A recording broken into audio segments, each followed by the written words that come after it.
안녕하십니까. 저는 DY 인재구성팀 라혜정 차장입니다.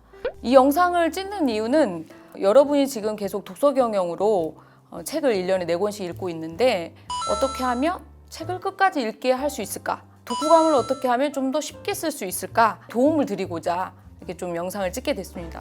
그리고 최근에 코로나19 때문에 가서 교육을 할 수가 없습니다. 그래서 영상으로 좀 대체하는 부분이다. 이렇게 이해를 해주시면 되겠습니다.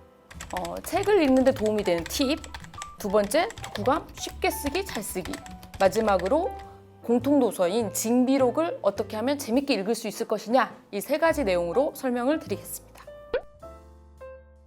책을 끝까지 읽으시나요? 아니면 읽다가 중간에 항상 포기하시나요? 끝까지 읽으려면 이 점을 주목해서 들어보시기 바랍니다. 책을 읽을 장소와 시간을 정하세요. 나는 어떨 때 제일 집중이 된다, 이런 시간을 정하시라는 거죠. 한 30분에서 2시간 정도 확보하시는 게 좋고요. 집중을 잘할 수 있는 장소를 정하시는 게 좋습니다. 잠자기 전 30분 침대 위, 이런 거 하지 마세요. 딥슬립에 빠지는 지름길입니다. 카페, 출근하기 전 30분에서 내 사무실, 이런 거 괜찮습니다. 이런 식으로 장소와 시간을 정하시고요. 두 번째는 책을 처음 받았을 때, 읽기 시작했을 때 3분의 1 이상을 꼭 읽으세요. 그래야 전체적인 맥락이 잡힙니다. 우리는 전체적으로 짧은 글에 익숙해서 책이 내용이 길기 때문에 읽기가 어렵거든요. 그래서 맥락 파악이 안 되는 거예요. 근데 3분의 1 읽으면 어느 정도 이 책은 무슨 내용이다 라는 게 머릿속에 들어오기 때문에 끝까지 완독을 할 수 있습니다. 마지막으로는 마음을 열고 읽으세요. 저자와의 대화라고 할 수 있는데요. 책을 통해서 우리가 얻을 수 있는 것들이 굉장히 많은데 그걸 제대로 얻으려면 일단은 마음을 열고, 그래, 네가 하는 말을 내가 한번 드러나 보자 라는 생각으로 읽으시는 겁니다. 그래서 이 3가지를 지키시면 책을 끝까지 완독할 수 있습니다.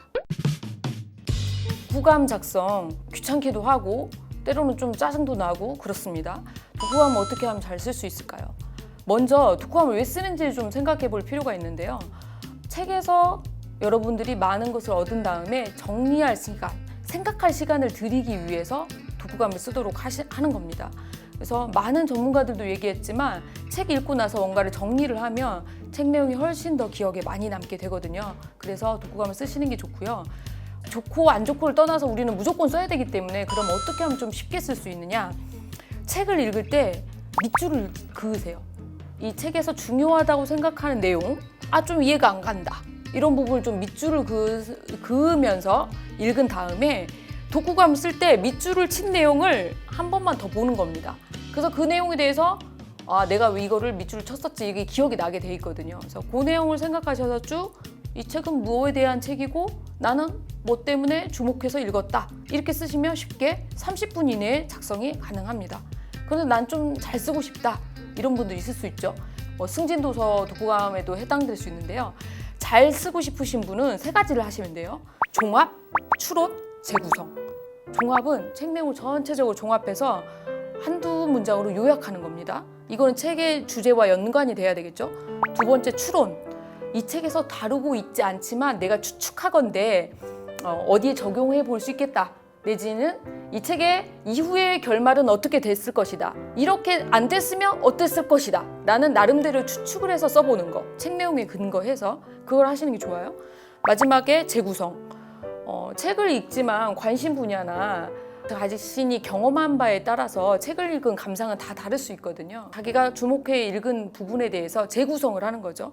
예를 들면 징비록 얘기를 좀 이따 할 건데, 징비록을 읽고 동아시아의 지금 현재의 국제정서와 비교해서 좀 독후감을 쓰고 싶다, 이런 게 재구성이에요. 책 내용을 근거로 해서 뭔가 새로운 주제로 재구성을 하는 거, 이렇게 쓰면 이제 그 잘 쓴 독후감이 되고요. 전체적으로 구성도 따지는 게 좋죠. 첫 부분에서는 책의 전체 내용을 요약하고 중간에서 그걸 이렇게 펼친 다음에 마무리는 좀 여운지게 한다든지 뭔가 기억에 남는 문구를 남긴다든지 이런 식으로 쓰시면 좋습니다.